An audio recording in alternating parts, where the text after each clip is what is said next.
오늘 함께 나눌 말씀 여호수아 8장 1절에서 29절까지 말씀입니다. 제가 가진 성경으로 구약 성경 330면에 있습니다. 여호수아 8장 1절에서 29절 교독하도록 하겠습니다.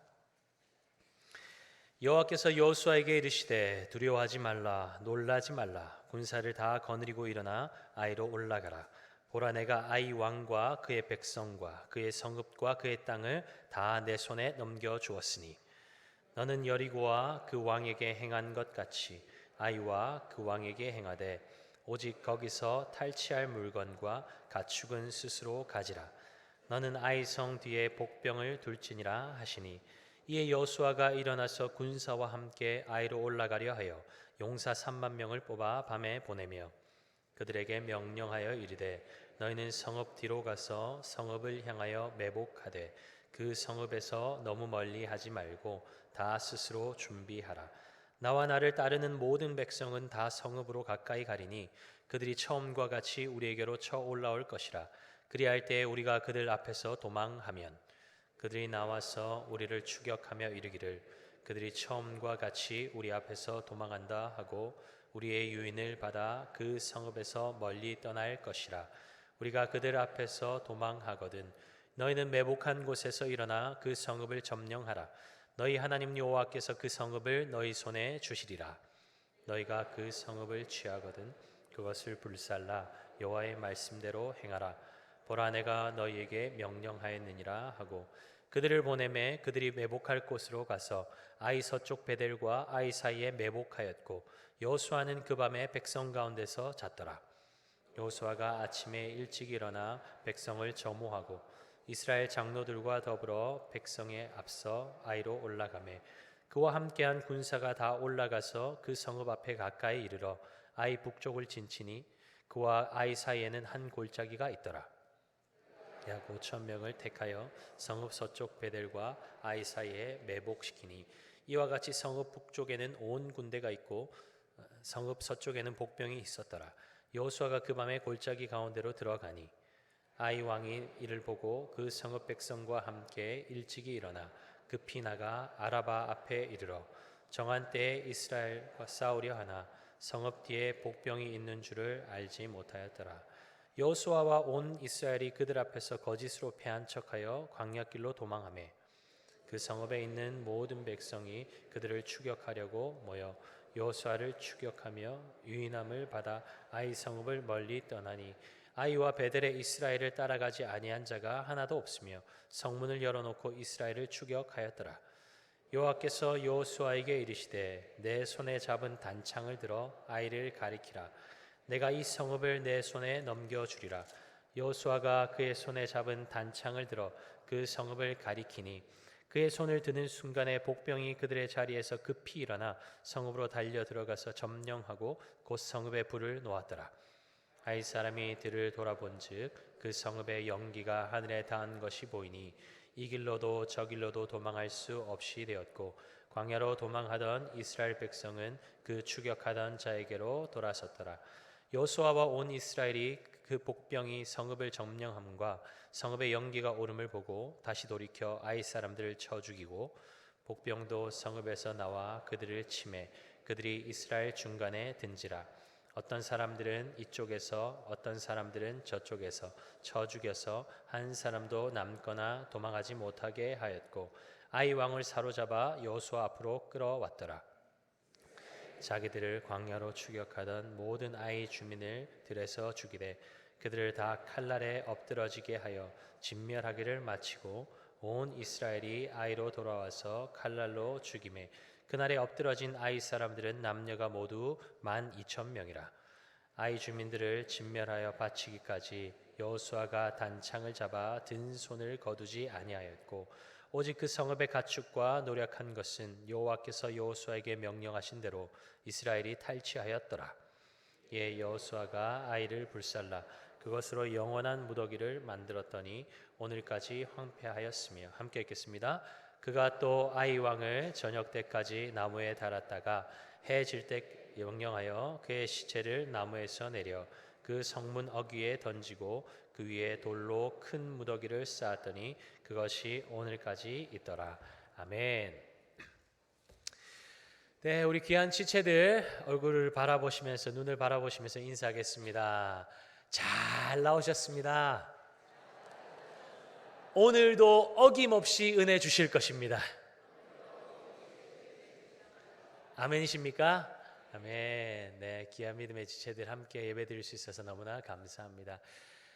보이는 자리 보이지 않는 자리에서 수고하고 섬기는 지체들 또한 주님께서 큰 은혜로 갚아주실 줄 믿습니다.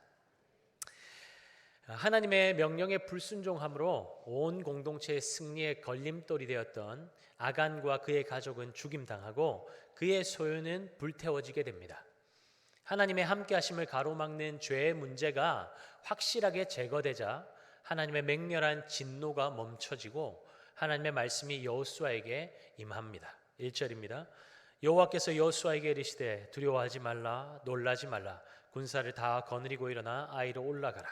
보라 내가 아이 왕과 그의 백성과 그의 성읍과 그의 땅을 다 내 손에 넘겨 주었으니. 아이성 전투의 실패로 여호수아는 원래 자신의 자리로 되돌아왔습니다.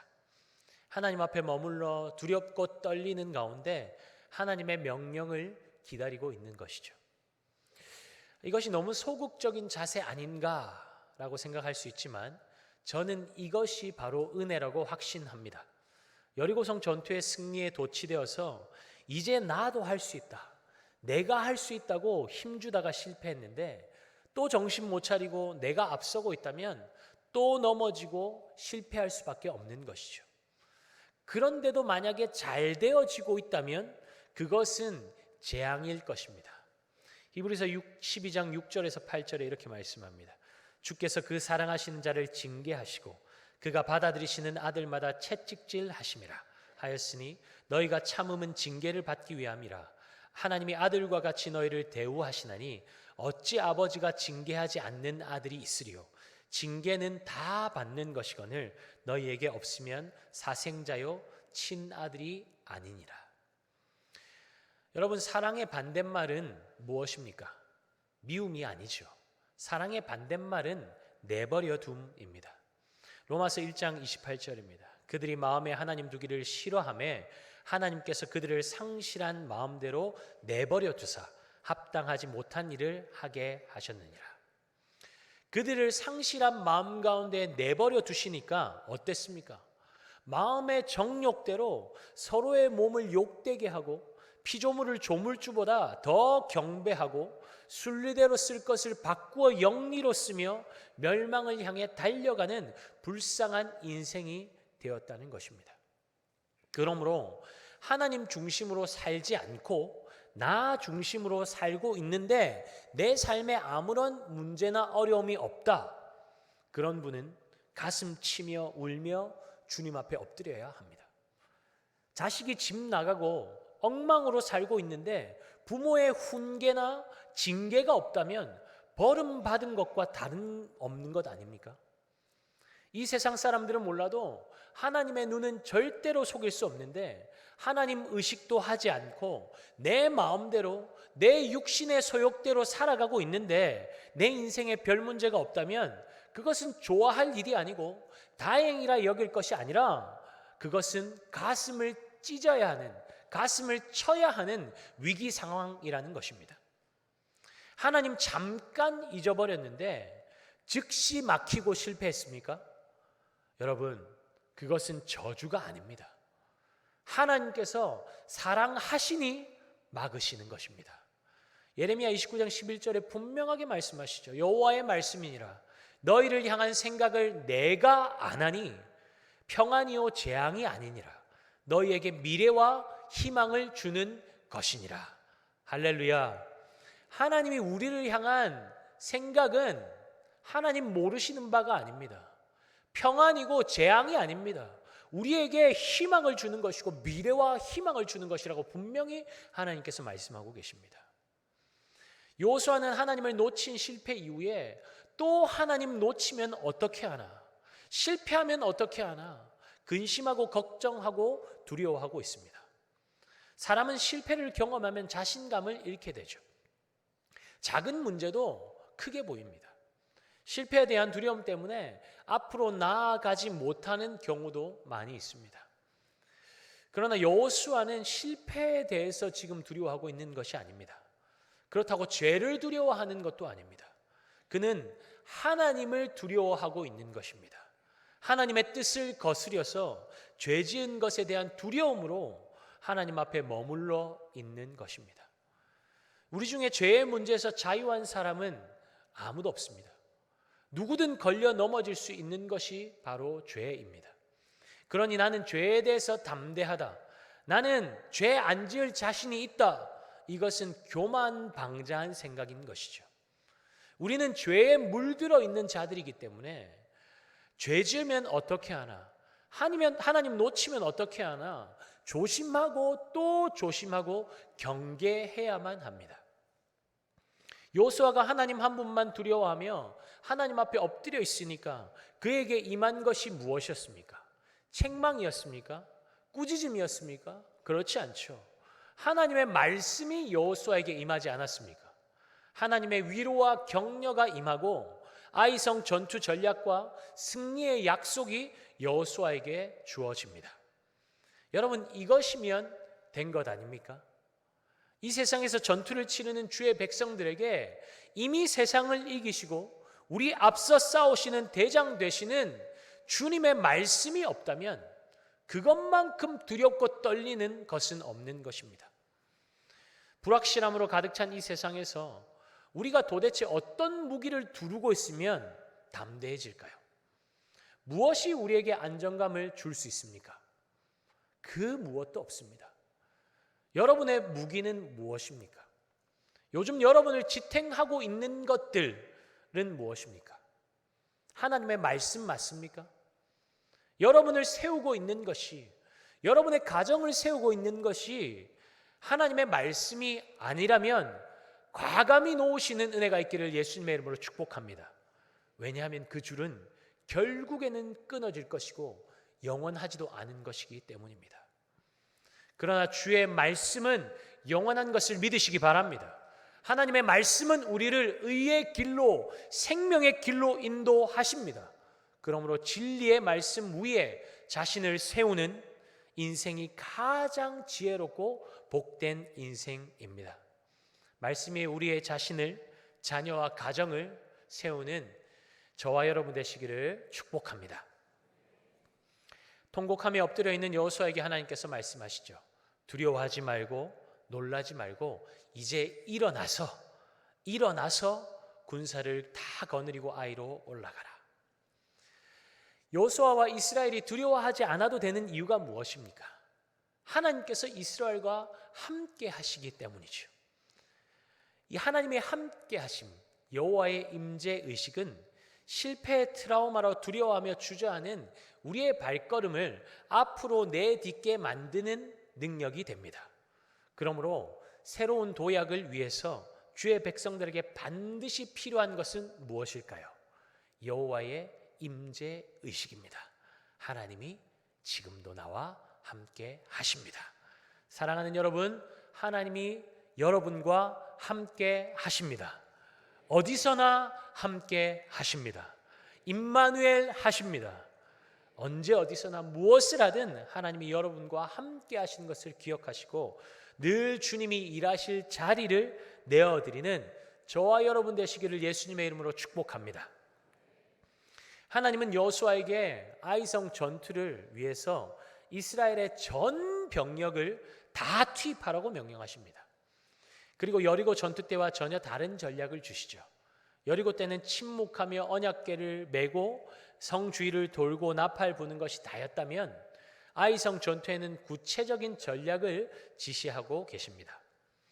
여리고성 전투와 아이성 전투의 방식을 보면서 이 방식의 다름을 보면서 여러분은 무엇을 느끼십니까? 하나님은 다양한 방식으로 일하시는 분이라는 것 아닙니까? 만약 하나님께서 아이성 전투도 여리고성 전투와 동일한 방식을 요구하셨다면 어땠을까요? 항상 하나님께서 기적적인 방식으로만 일하신다면 여러분은 어떨 것 같습니까? 아마 이 자리에 나와 있는 분은 거의 없지 싶습니다. 아마 기적만 바라고 아무것도 하지 않고 나태해질 것입니다. 인간의 죄성을 우리 하나님은 너무나도 잘 아시는 것이죠. 여러분, 하나님은 우리의 경험과 이성과 상상을 뛰어넘어 일하시는 전능하신 하나님 맞습니까? 맞습니까? 하나님께서 내 생각은 너희의 생각과 다르며 내 길은 너희의 길과 다르다 말씀하시는데, 우리는 너무나 자주 하나님을 우리의 경험 안에, 우리의 사고와 틀 안에 가두려는 이 시도를 너무나 자주 하죠. 이렇게 해주면 하나님이시고 이렇게 안 해주면 하나님 아니십니다 하는 것이죠. 여러분은 하나님을 어떻게 믿게 되셨습니까? 어떤 분은 하나님의 존재 자체를 부인하며 살다가 죽을 고비를 넘기면서 하나님을 인정하게 되었고, 또 어떤 분은 끊임없이 신을 찾아 헤매다가 성경을 읽어 나가다가 하나님을 만나신 분, 가족에게 억지로 끌려 나와서 예배드리다가 하나님을 만난 분, 또 어떤 분은 나도 모르게 자연스럽게 하나님의 존재를 인식하게 되신 분, 그 외에도 정말 다양한 방법으로 하나님 앞에 나온 분들이 많이 계실 것입니다. 하나님께서 여러분에게 그런 경험을, 각자 다른 경험을 하게 하신 이유가 무엇일까요? 그 방법이 그 사람에게 가장 적합하고 효과적인 방법이기 때문에 그렇게 하신 것입니다. 이성적인 사람에게 계속 감정적으로, 감성적으로 접근하면 어떨까요? 받아들이기 쉬울까요? 감성적인 분에게 이성적인 방식으로 말하고 논리 정연하게 딱딱딱 풀어서 말해주면 하나님 너무 쉽게 잘 받아들일 수 있겠습니까? 그렇지 않죠. 하나님은 그 사람의 기질과 성향, 상황과 형편을 정확하게 아시기에 그 사람에게 딱 맞는 방법으로 자신을 계시하는 것입니다. 그리고 그것만으로 끝이 납니까? 우리의 경험들은 결국 다른 이들을 주님께로 인도하는데도 아름답게 쓰이는 것을 보지 않습니까? 때론 기적적으로 스펙타클하게, 급하고 강한 바람처럼, 때로는 하나하나 짚어가면서 상세하게 설명해 주시고, 때로는 아무런 일도 일어나지 않는 것처럼 잠잠하게, 고요하게. 주님의 일은 그렇게 다양하게 일어나는 것입니다. 그러니 다른 사람들과 비교할 이유가 없는 것이죠. 제가 신학대학원에 갔을 때 하나님께 두들겨 맞고 죽기 직전에 항복하고 신학하기로 했다고 말하는 분들이 꽤 있었습니다. 또 어떤 분은 그냥 대학부터 신학대학을 진학하고 바로 또 이어서 신학대학원으로 진학한 분들도 있었습니다. 그래서 어떤 분들은 이렇게 종신대학교, 종신신학대학원, 또 그렇게 해서 또 THM, 박사과정 이렇게 가면 너무 대단하다, 금수저, 성골 이런 이야기도 했어요. 그런데 저는 그런 분들을 부러워한 적이 단 한 번도 없습니다.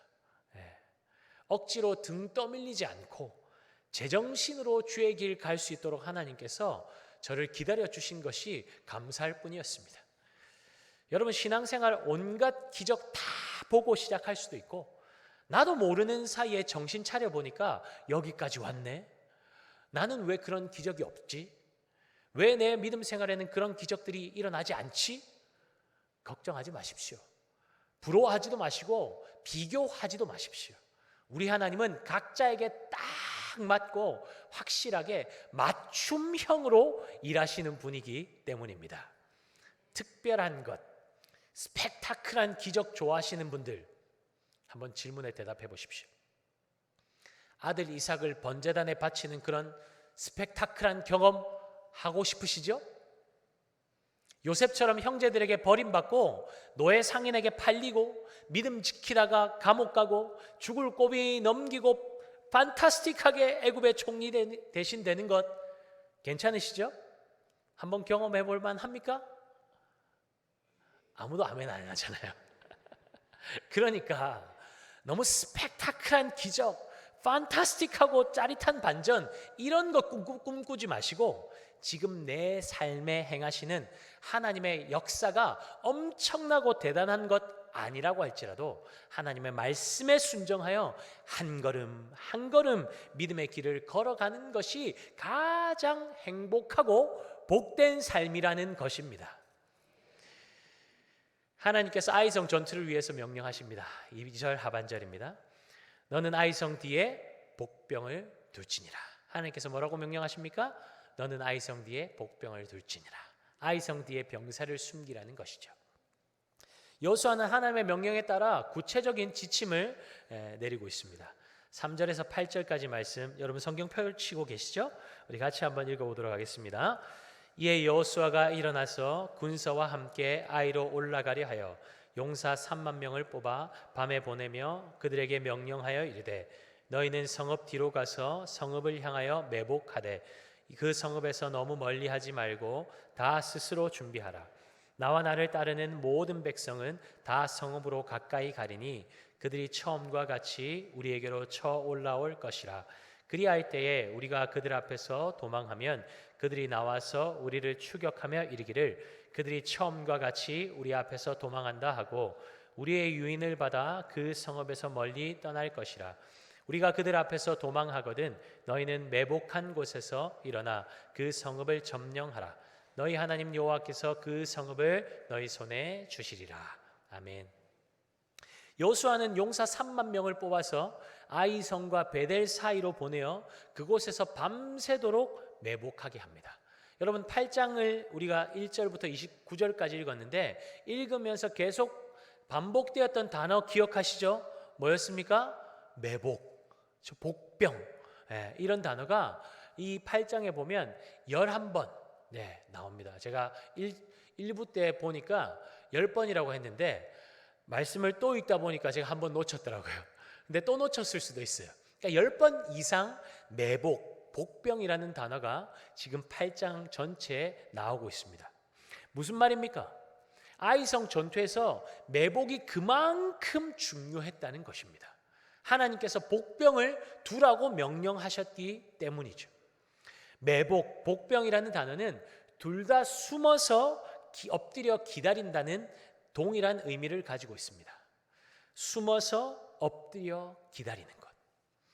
매복한 군사들이 밤새 했던 것은 무엇이었습니까? 적군에게 들키지 않도록 숨어서 몸을 구부리고 차가운 땅바닥에 엎드려서 밤을 보내는 것이었습니다.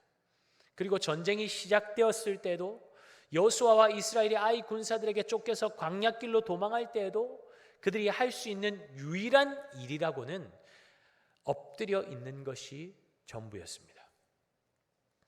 여러분 할 수 있는 힘이 있는데 하지 않는 것이 어렵습니까? 할 수 있는 힘이 없어서 못하는 것이 어렵습니까? 전자입니까? 후자입니까? 전자죠. 아는데 말 못하고 할 수 있는데 참는 것 너무나 어렵죠. 매복한 군사들 우리 편이 밀리고 있는데 일어나서 돕고 싶은 마음 없겠습니까? 조금이라도 힘 보태고 싶지 않겠습니까? 그런데 아무것도 할 수 없는 것이죠. 아니요. 아무것도 하면 안 되는 것이죠. 왜입니까? 그것이 하나님의 명령이었기 때문입니다. 만약 이스라엘이 아이성을 얕보다가 실패하고 고난당하는 시간이 없었다면 어땠을까요? 잠자코 엎드려 기다렸겠습니까?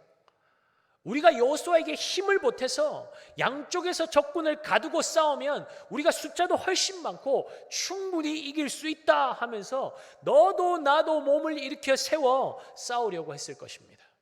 그럼 이 싸움은 또다시 패배할 수밖에 없는 전쟁이 되는 것이죠. 그러나 이스라엘은 고난과 실패를 통해서 자신들의 한계를 분명히 직시했습니다.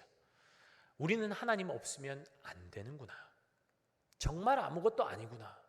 이 전쟁은 내가 싸우는 것이 아니라 하나님이 우리 앞서 싸우시는 싸움이구나. 분명하게 깨달았기 때문에 그들은 어떠한 상황 가운데서도 하나님의 명령에 순종합니다. 그것이 무엇이었습니까? 몸을 구부려 땅바닥에 엎드려 하나님의 명령을 기다리는 것이었습니다.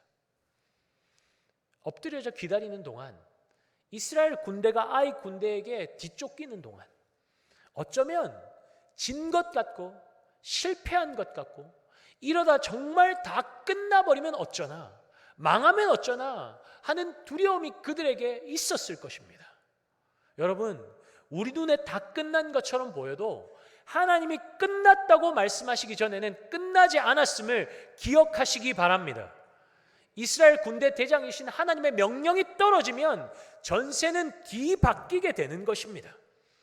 여호수아와 이스라엘이 거짓으로 패한 척하면서 광야길로 도망할 때에 아이와 베델의 군사들은 이스라엘을 전멸시키기 위해서 총력을 기울여 그들을 추격하기 시작합니다. 그때 여호수아에게 하나님의 말씀이 다시 임합니다. 18절 19절 말씀 함께 읽겠습니다. 여호와께서 여호수아에게 이르시되 내 손에 잡은 단창을 들어 아이를 가리키라. 내가 이 성읍을 내 손에 넘겨주리라. 여호수아가 그의 손에 잡은 단창을 들어 복병이 그들의 자리에서 급히 일어나 성읍으로 달려 들어가서 점령하고 곧 성읍에 불을 놓았더라. 여호수아의 군사들이 후퇴하자 승리에 도취되어서 기고만장해진 아이성 군사들은 성읍도 내팽겨치고 정신없이 이스라엘 군을 추격합니다. 여호수아의 단창이 들리자 매복해 있던 복병들이 일어나서 아이성을 순식간에 점령해버리죠. 다 끝난 것처럼 보여도 하나님의 명령이 떨어지고 여호수아의 단창이 아이성을 향해 들리자 반격이 시작됩니다. 그때부터 전세가 역전되는 것이죠. 망한 것 같고 대패한 것 같지만 하나님의 음성에 반응하여서 단창을 들었을 때에 하나님의 대반전의 역사는 시작되는 것입니다. 그렇게 이스라엘은 아이성 사람들을 전멸시키고 완전한 승리를 맛보게 된 것입니다. 여러분, 예수 그리스도께서 십자가에 달리실 때 모두 다 끝났다고 말했습니다. 우리 원수 마귀가 얼마나 조소하며 조롱했습니까? 너희에게 더 이상 소망이 없다고, 그동안 너희는 철저하게 속은 것이라고, 예수를 죽음에 가두었다고 자신의 승리를 자신하며 축하했죠. 그러나 우리 하나님의 계획은 실패가 없으십니다.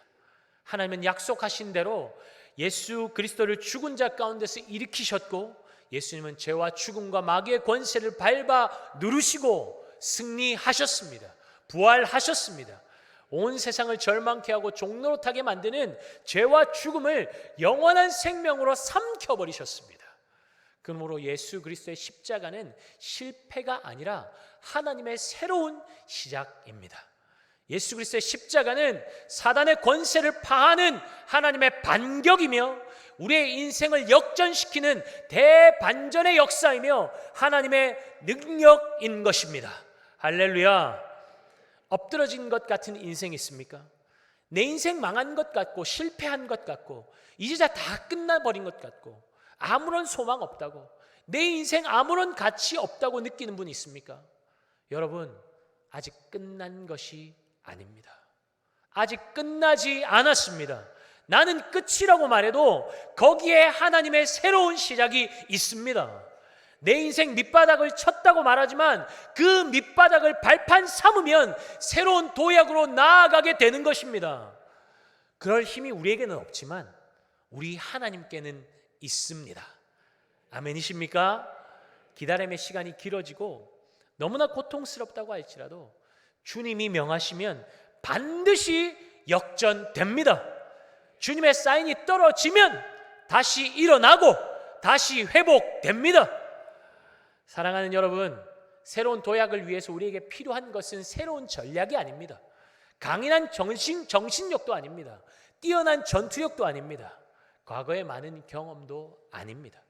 새로운 도약을 위해서 우리가 할 일은 엎드려 기다리는 것입니다. 엎드려 기다리는 것입니다. 언제까지요? 하나님의 말씀이 임할 때까지. 하나님의 말씀이 임할 때까지입니다. 그냥 기다리는 것이 아니죠. 하나님의 사인이 떨어지는 것을 알려면 하나님의 말씀에 귀 기울여야 하고 하나님께 온 시선을 집중하고 있어야 합니다. 여러분, 이런 책 제목이 있습니다. 이런 책이 있어요.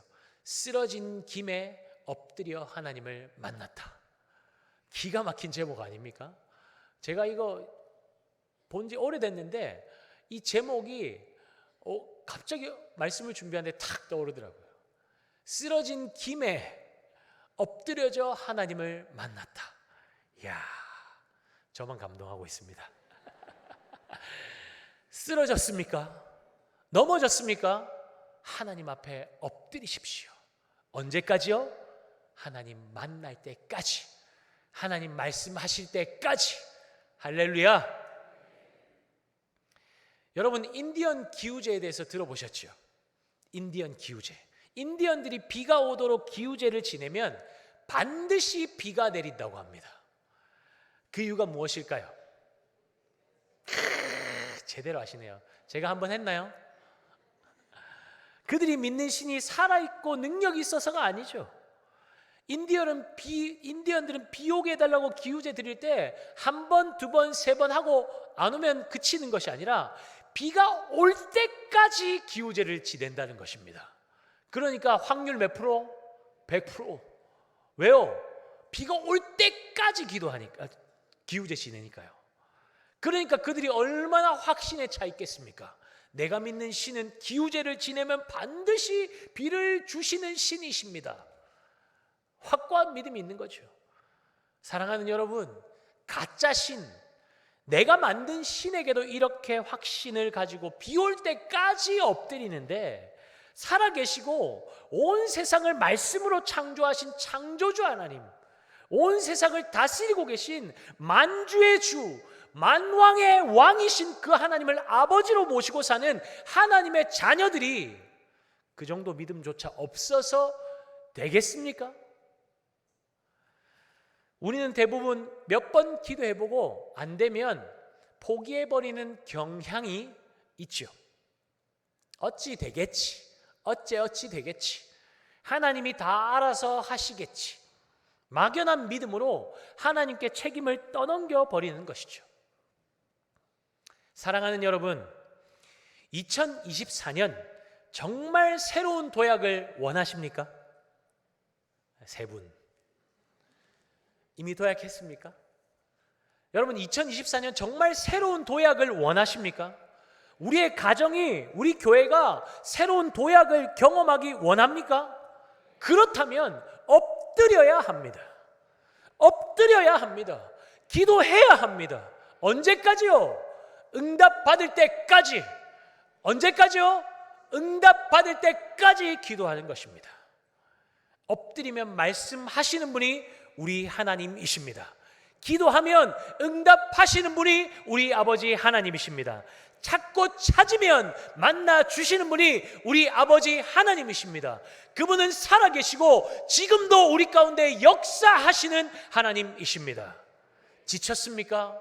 쓰러졌습니까? 넘어졌습니까? 쓰러진 김에 하나님을 만날 때까지, 다시 일어서게 하실 때까지 하나님 앞에 엎드리는 믿음의 근성이 저와 여러분에게 있기를 예수님의 이름으로 축복합니다.